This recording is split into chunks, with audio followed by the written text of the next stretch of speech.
Cliff ഹൗസും മുഖ്യമന്ത്രിയുടെ ഓഫീസും ലഹരി മാഫിയ ആബ്കാരി അധാർമിക സംഘത്തിന്റെ വിളനിലമായി മാറിയെന്ന് കോൺഗ്രസ് നേതാവും എംപിയുമായ ബെന്നി ബെഹനാൻ.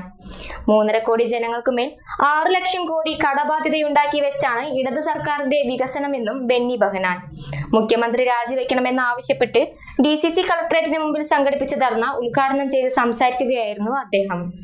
ആശാവർക്കർമാരുടേതുൾപ്പെടെ ആരോഗ്യ സാമൂഹിക മേഖലകളെ സംരക്ഷിക്കുന്ന വിഭാഗങ്ങളോട് പുച്ഛവും അവഹേളനവും നടത്തുന്ന സർക്കാർ വാഗ്ദാനങ്ങളുടെയും വാഗ്ദാന ലംഘനങ്ങളുടെയും വികസനമാണ് നടത്തുന്നത്. UDF കൊണ്ടുവന്ന നേട്ടങ്ങളില്ലാതെ ഒരു വികസനവും LDF നടപ്പിലാക്കിയിട്ടില്ല. ഉമ്മൻചാണ്ടിയുടെ ആർജവമായ വിഴിഞ്ഞത്തെ ഒരു വ്യാഴവെട്ടക്കാലത്തെ വ്യാജ പ്രചരണങ്ങൾ കൊണ്ട് ഇല്ലാതാക്കാനാവില്ല. മകൾക്കും കുടുംബത്തിനും എതിരായ കേസുകൾ ഇല്ലാതാക്കാൻ പ്രധാനമന്ത്രിയുടെ കാൽക്കൽ വീഴുകയാണ് മുഖ്യമന്ത്രിയും പാർട്ടിയും ചെയ്യുന്നതെന്നും ബെന്നി ബെഹനാൻ പറഞ്ഞു. കേരളത്തിലെ ജനങ്ങളുടെ മേൽ 6 ലക്ഷം കോടിയുടെ കടമടിച്ചേൽപ്പിക്കുന്ന ഒരു ഗവൺമെന്റ് ആർക്ക് വേണ്ടിയാണ് ഈ കടമുണ്ടായത്? നമ്മൾ പറയുന്നത് ഈ സംസ്ഥാന ഗവൺമെന്റ് ധൂർത്തും അഴിമതിയുമാണ് ഈ സംസ്ഥാന ഗവൺമെന്റിന്റെ മുഖമുദ്ര എന്നതാണ്. ഞാൻ അഴിമതിയെക്കുറിച്ച് ദീർഘമായി സംസാരിക്കുന്നില്ല. ഈ ഗവൺമെന്റിന്റെ ധൂർത്ത് എങ്ങനെ 6 ലക്ഷം കോടിയുടെ കടമുണ്ടായി? സർക്കാർ ചെലവഴിക്കേണ്ട സ്ഥലത്താണോ ഈ ഗവൺമെന്റ് കടമുണ്ടാക്കിയത്?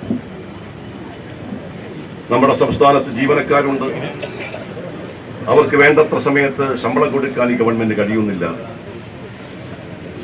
അവരുടെ പെൻഷൻ കൊടുക്കാൻ ഈ ഗവൺമെന്റ് കഴിയുന്നില്ല, സർക്കാർ ജീവനക്കാർക്ക് ലഭിക്കേണ്ട അർഹതപ്പെട്ട DA കൊടുക്കാൻ ഈ ഗവൺമെന്റ് കഴിയത്തില്ല.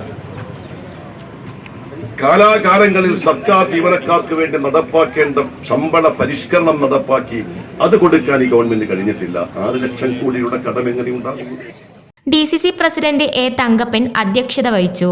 MP VK ശ്രീകണ്ഠൻ, മുൻ മന്ത്രി VC കബീർ, മുൻ DCC president CV Balachandran, KPCC വക്താവ് സന്ദീപ് വാര്യർ, സുമേഷ് അച്യുതൻ, P ബാലഗോപാൽ, KA തുളസി, G ശിവരാജൻ, PV രാജേഷ് എന്നിവർ സംസാരിച്ചു.